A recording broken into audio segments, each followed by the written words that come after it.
Well, hey, you guys, live from a icy bivouac buried beneath the tundra of central Indianapolis. It's the Connection Point Worldview podcast, and I am here as always with Dr. Zach Breitenbach.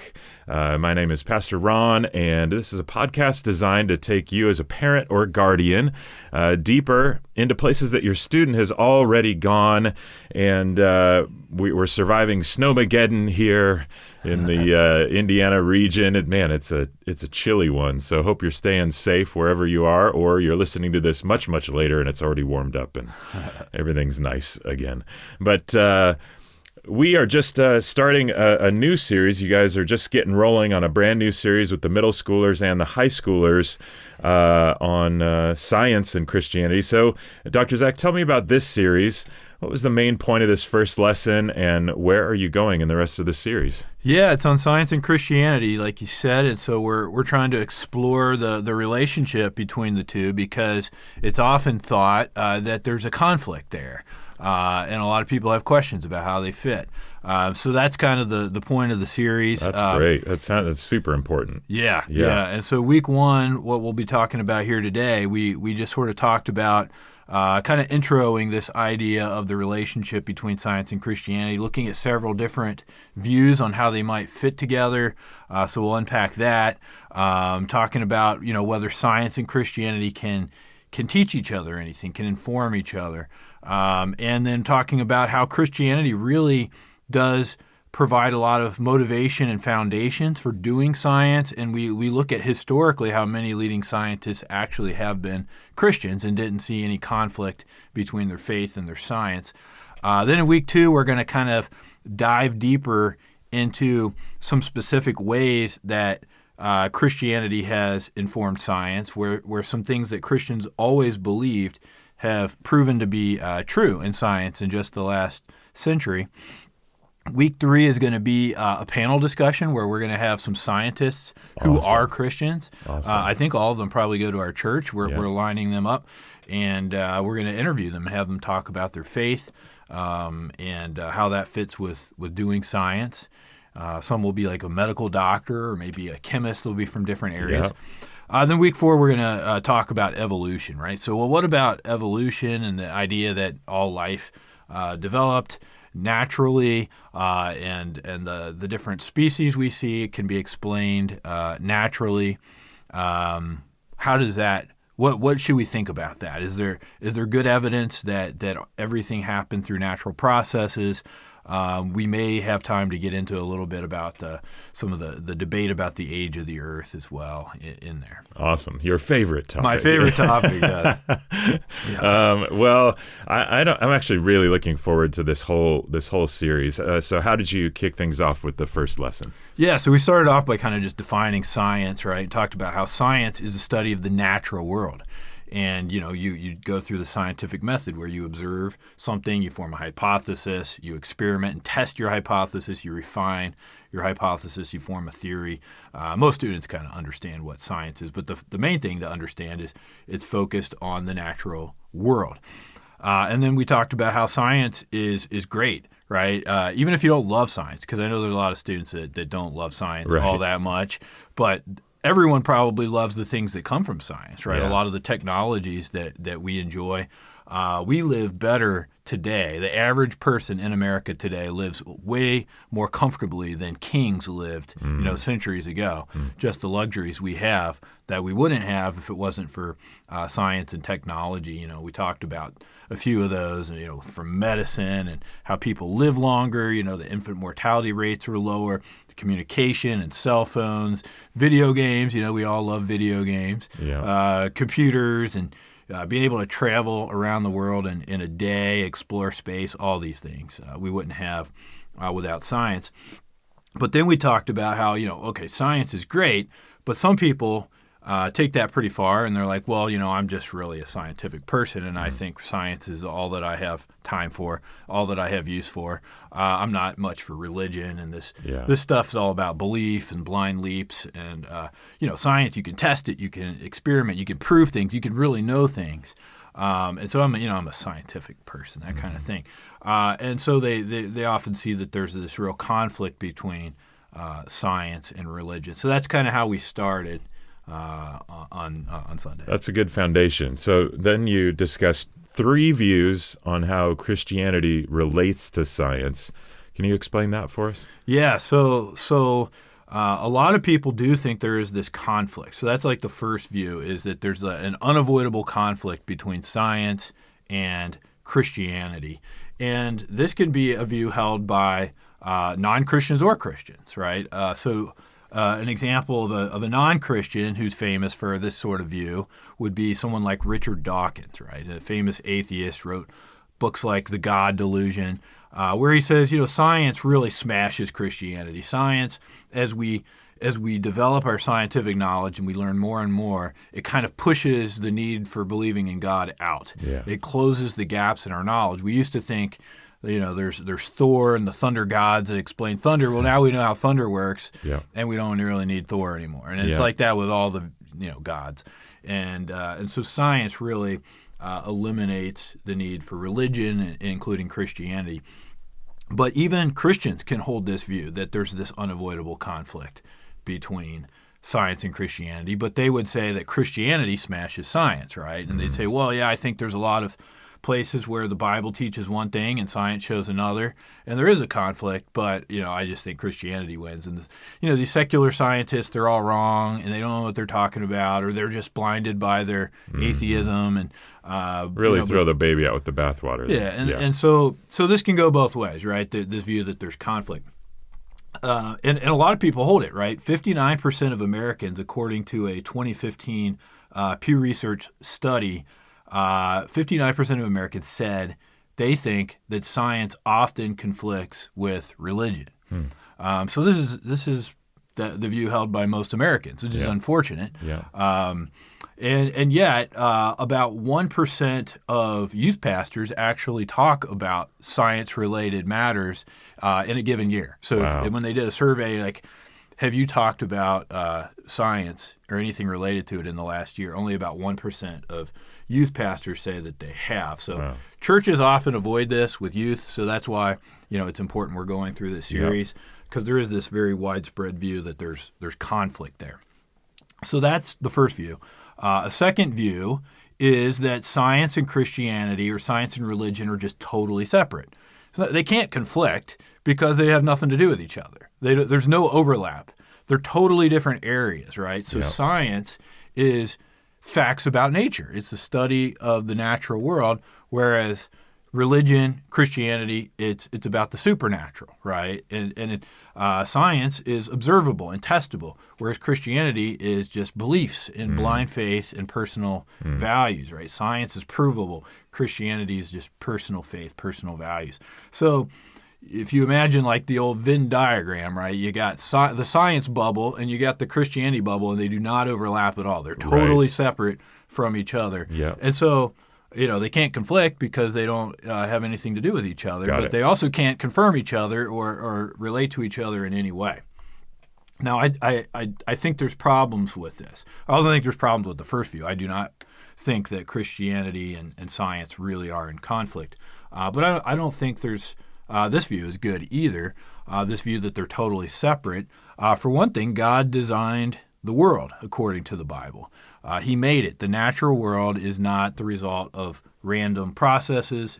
It's intelligently designed by God, and the Bible talks a lot about how God made the world. The Bible even says science, or the natural world, creation, shows the glory of God. Like Psalm 19:1 says, the heavens declare the glory of God, and the sky above proclaims his handiwork. So if God made the universe, then science is just studying what God did, what he made. And all truth belongs to God, and so any truth in science is a truth about what God did. And so you can't really completely separate the natural world and the study of the natural world from God. And the second problem would be, I think science helps us share evidence for our faith, which the Bible calls us to do, as in 1 Peter 3:15, where it says to always be ready to give evidence or an answer for your faith. And so I think if we take this view that science has nothing to do with Christianity, then we lose out on some good arguments that actually point toward God and support Christianity. So I think this third view that I'm about to talk about is a better view than the other two, and that is science and Christianity are not identical. They don't entirely talk about all the same things, but there is some overlap. So if you got the Venn diagram, you got the two bubbles, the science bubble and the Christianity bubble, and part of those circles overlap. They do right? overlap, yep. There's a little bit of interaction there, yeah. right? They're not totally cut off from each other. And so Christianity then has the potential for conflict with science because they overlap, but it also has the potential for confirmation, right, where they can agree as well. And we have to explore that. And so next week, we're going to be talking about 3 specific ways that Christianity can inform science. Okay. We'll be talking about how the universe began, as Genesis 1:1 says. There's a beginning to the heavens and the earth, to the universe. God made it all, and science is showing that's true, that the universe began. We'll explore that next week in detail. Another way that Christianity has informed science is Christians have always believed the universe is just right for life. As Isaiah 45:18 says, that God formed the world to be inhabited. And I think science is showing that to be true, that the universe is set up just perfectly for life to exist. And we've really discovered how true that is in the last century. And then a third way that Christianity informs science that we'll talk about next week is an intelligent creator designed life. The Bible talks about how God intricately designed living things. He knit us together in our mother's womb, and we'll be talking about DNA and what we've discovered about how complex that information is that points to an intelligent desire. So I think there's multiple ways that things Christians have always believed is now proving to be true in science.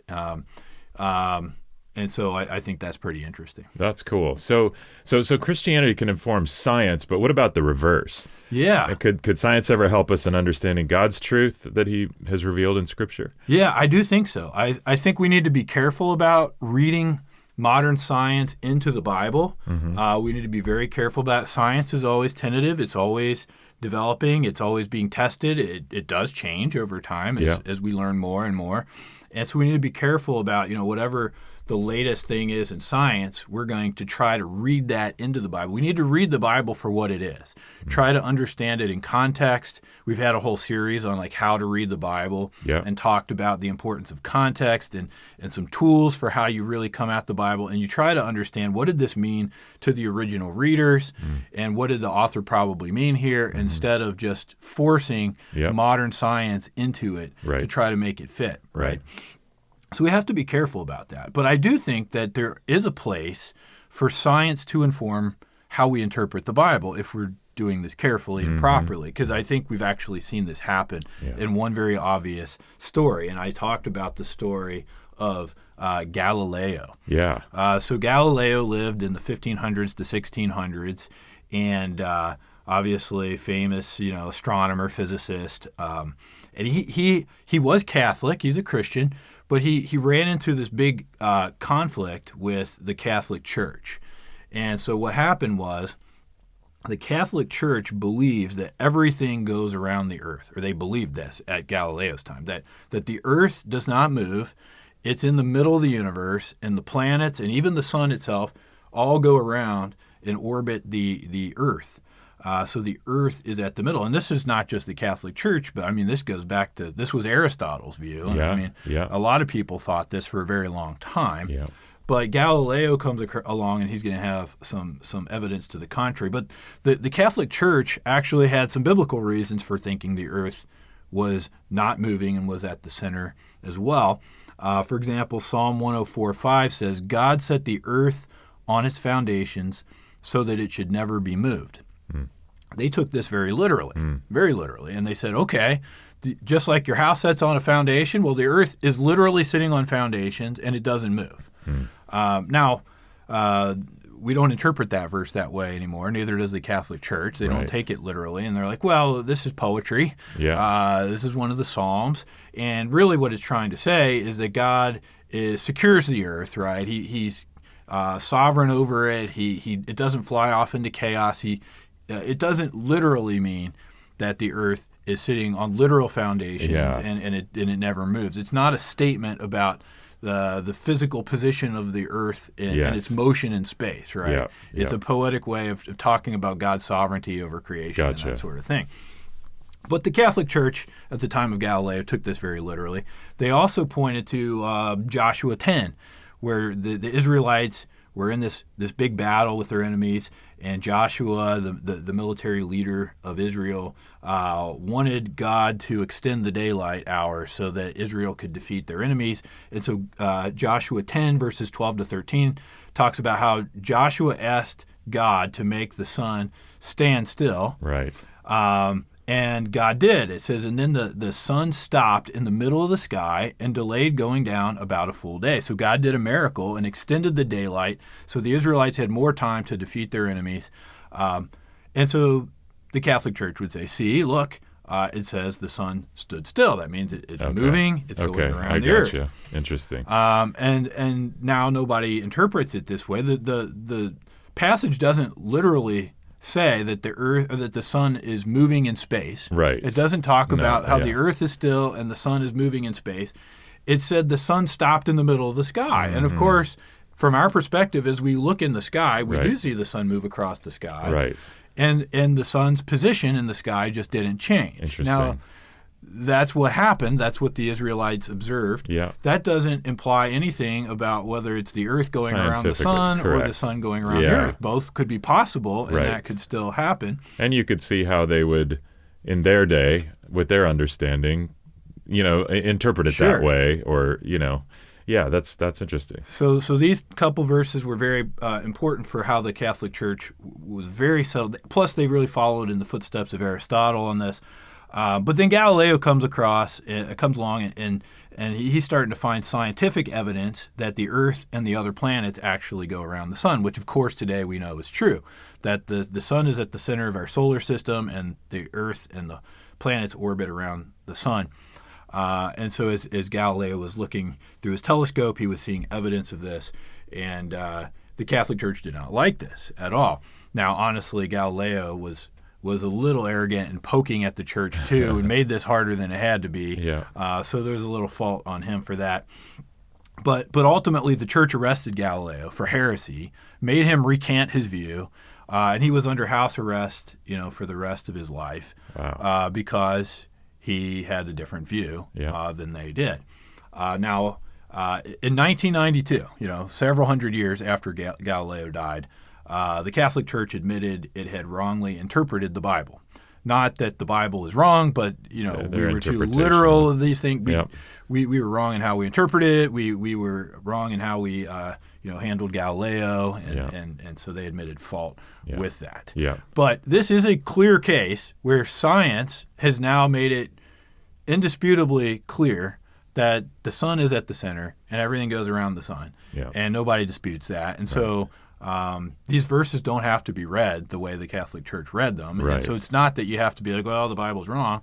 But we have to revise our reading of the Bible in light of science. So I think that makes sense. There has to be overlap between science and Christianity because, as I said, and we're going to talk next week, Christianity has informed science in certain ways, and this is a clear example of the other direction. Yeah, interesting. Well, so next you talked about how Christianity provides the ultimate motivation and foundation for doing science.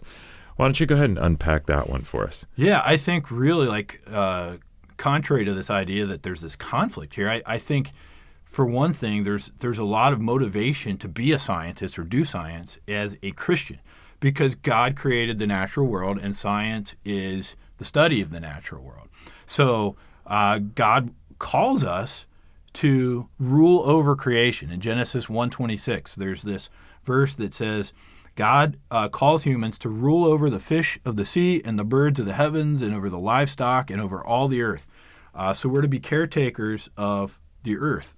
And so that means we have to understand the natural world, right? If we're going to be rulers over the earth, we need to study it. We need to understand it and harness it and utilize it. Also, we should be motivated as Christians to do science because science can help other people who suffer, and we're called to help those who suffer. Like 1 John 3:17 says, if anyone has material possessions and sees others in need but has no pity on them, how can the love of God be in that person? And I think science is a valuable tool that we have more and more over the last 500 years. And there's parts of the world where they really need medical science. You can go and be a medical missionary, and I think that's an awesome thing to do. There's a lot of ways that we can be scientists, use technology to help others. And as Christians, I think we should be motivated to do that.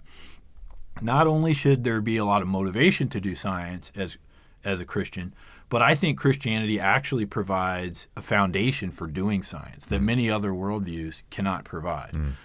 So I'm going to briefly highlight 3 foundational ideas that science assumes are true. Okay. And Christianity, a Christian worldview, justifies those 3 things, and not every worldview does.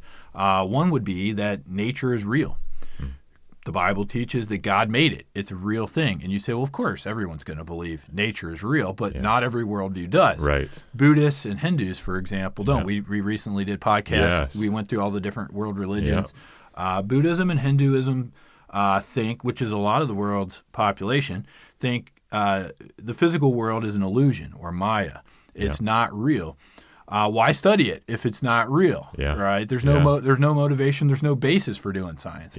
Why did science not emerge in those parts of the world where, like in the Far East? I think a big part of it is they didn't have the motivation. They didn't have the foundations of thinking nature is real. Also, Christians believe nature is orderly. Is the second foundation, right? There's natural laws. Science makes sense. It's something you can study and make sense out of. It's not chaos. There's order and rationality to nature, and the Bible says that. And so, as Christians, there's a basis for studying it because it's an orderly thing that can be studied. It's a rational thing. It's a thing that has laws governing it that we can understand and figure out. And along with that, third, our minds are capable of understanding the world. The same God who designed the world and made it in an orderly way with these natural laws gave us minds that are capable of understanding this. I mean, atheism, for example, is very hard to explain. Why are there these elegant mathematical equations that underlie nature? Why is it so understandable and comprehensible? And why are we able to figure it out the way we are in science? Well, the Christian worldview makes sense of that. So Albert Einstein actually said the most incomprehensible thing about the universe is that it's comprehensible. The hardest thing to understand about the universe is why is it that we can understand it? Why is it so orderly, and why are we limited humans able to figure it out as well as we do? Yeah, that's pretty fascinating. Well, you wrapped up the lesson by explaining how many of the great scientists in history have been Christians. Who are some of those scientists? Yeah, and this is really true. I mean, the scientific revolution began in Europe in the 1500s, the 1600s, and you can ask, well, why did it start then and there? Why was there this explosion of science where classical sciences like astronomy and chemistry and physics emerged? The scientific method was really developed. Why did this happen in Europe in the 1500s to 1600s? And Pastor John has actually written a lot about this in Jesus Skeptic, chapter 4, and so this part of the lesson had a lot to do with that chapter of his book. Why then and there? Well, most people had a Christian worldview, right? They had a motivation to do science. They had the foundations for doing science. There were great Christian universities founded by Christians, like even Oxford and Cambridge. Most people today wouldn't think of them as necessarily Christian. Which is another interesting link that I don't know is a modern link, and that is scholarship with faith. Which that was the case back then. And even pastorally, a pastor at one point was the most learned person in the community and educated in all regards. Interesting. And so that is what it was like in Europe in the 1500s to 1600s, which is quite different from Europe today, which is very post-Christian and secular, and is very unfortunate the direction they've gone. But that's why science really exploded at that time and place. And when you look at many of these great scientists, and I'll highlight some of them here briefly. They did not see a conflict between their faith and their science. In fact, they thought that their faith really bolstered their science and gave them motivation to do it. We talked about Galileo, for example. He's considered the father of modern astronomy and physics. Albert Einstein went so far as to call him the father of modern science. He discovered, that there's the sun is at the center. Heliocentrism is a fancy word for that, and very important scientist, obviously. But Galileo, even though he had this conflict with the church, even though he was under house arrest all his life, even though he had all that happen, he didn't stop being a Christian, and he wrote this. He said, "The Holy Bible can never speak untruth whenever its true meaning is understood." So he believed when you interpret the Bible properly, there is consistency with science, and he didn't think that the Bible taught what the Catholic Church thought it did, and he remained a Christian. He remained a Catholic all his life, and a scientist. Isaac Newton, right? You can't have too many scientists in history with a bigger name than Right. him. He discovered the universal law of gravitation. How this equation that explains the force between two objects in space. He has his 3 laws of motion that you learn about in school, like force equals mass times acceleration, etc. He's the co-inventor of calculus, so not everyone's going to love him if you didn't really like your calculus class. I know I had to take 3 of them in college, but Isaac Newton, obviously a great scientist, and yet he wrote more about religion than science. Interesting. And he wrote things like this. He said, "This most beautiful system of the sun, planets, and comets could only proceed from the counsel and dominion of an intelligent and powerful being who governs all things." So he wrote over 1 million words on theological topics, and he really believed strongly in God. His Christian views weren't entirely orthodox, but he would call himself a Christian and definitely believed in God and didn't see any conflict between science and his faith. Robert Boyle is another example. He founded modern chemistry. When we take chemistry, you learn about Boyle's law of gases. He's really the first modern chemist and did a lot to develop the scientific method. Just huge in science. Everybody who's taken chemistry is going to have heard of him. Well, he was also a Christian, and he gave a lot of money to Bible translation so that people around the world who've never had a Bible translated in their language could read the Bible. He founded the Boyle Lectures, these talks that are still given all the way up till today, every year, and they're on showing Christianity and science are compatible. And he really believed that was true. And so these lectures continue.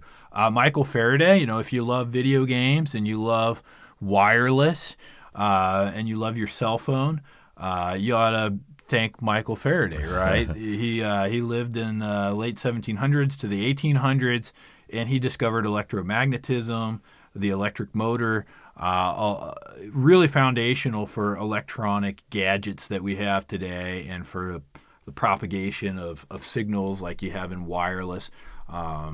Very foundational to all these technologies. What if you hate your cell phones, Dr. Zach? Yeah, well, then you might not like him as much, kind of like Newton in calculus. Yeah, right. But he was an elder in his church, Michael Faraday was, and he preached 4 of his sermons. You can find them online, and he wrote this. He said, "The book of nature, which we have to read, is written by the finger of God." And I think that's very true. When you study nature, you're studying the artistry and the engineering of God. Gregor Mendel founded modern genetics, lived in the 1800s, discovered many rules of heredity like recessive and dominant genes and this whole concept. Very important in genetics. And he was also a very committed Christian. He was actually an Augustinian friar at Abbot. He was the head of a Catholic monastery. And he said this in an Easter sermon that he gave. He said, "The victory of Christ gained us the kingdom of grace, the kingdom of heaven." He was a strong believer. And while we're talking about genetics, I'll give you one more person. This person's alive today, Francis Collins. he led the Human Genome Oh, wow. Project. So this is a group of scientists that he was leading, and they were trying to map out all of the human DNA, right, and understand all the 3 billion base pairs in DNA and the 20 to 25,000 genes, and sequencing it and figuring out where they are on the chromosomes and mapping out all the DNA in humans, which they did. And so he is one of the most prominent scientists in genetics today. And he said, the God of the Bible is also the God of the genome, of DNA. God can be found in the church, the cathedral, or in the science laboratory. By investigating God's majestic and awesome creation, science can actually be a means of worshiping God. Wow. Interesting. And so I think that's true, and that's kind of where we wrap this up. And I kind of concluded with a charge to the students to see science as a means of worship, a way of really exploring what God made. It's the artistry of God. It's the engineering of God. DNA is the language of God, as Francis Collins said. When you're learning about science, you're learning about the work of God. Yeah. And so go and be a scientist for Jesus, That's right? awesome. Yeah. Go and be a scientist for Jesus. If God has gifted you with a gift for science, don't think, well, scientists aren't Christians, or I need to do something more Christian. Yeah. Science is a great way for you to live out your faith, right? So I hope that students will really think about that, and if they're gifted for that, go and do it, and don't feel like you're not really serving God. We need Christians in science. And I love hopefully that. We'll see more and more as we go through the series. Yeah, that's great. Well, it seems to me that for every, Charles Darwin, there's, 10 other scientists that found science and God to be compatible. There's certainly a lot of very prominent ones. Yeah, and especially in that era. Yeah, today more and more, you have, especially say in certain sciences like biology, there is a lot more secularism. Yeah. More likely to find scientists who don't believe, but there's still plenty of Christians in biology today. But as you look through the history of science, you see that this is not a thing that's just dominated by atheists, and you have to throw your faith out if you're going to really be an important scientist. Yeah. No, that's fascinating. I really look forward to the rest of this series, Dr. Zach. So as we land this episode, what's a good question related to this particular lesson that parents can discuss with their students? Yeah, maybe just talk about, do you think science and the Bible are in agreement? And would you ever consider a science-related career, whether it's in medicine or maybe biology or chemistry or maybe a meteorologist or who knows? What do you think? Do you think there's this consistency between the Bible and science, and would you consider a science-related career? That sounds like a good discussion waiting to happen. We'll be praying for you as you have that sort of conversation with your kiddos. If you've got questions about Connection Point or our Worldview ministry, you can go to connectionpoint.org. That's point with an E, connectionpoint.org. God bless you. We'll be back with the next episode in this particular series on science and Christianity coming up before you know it. God bless you guys.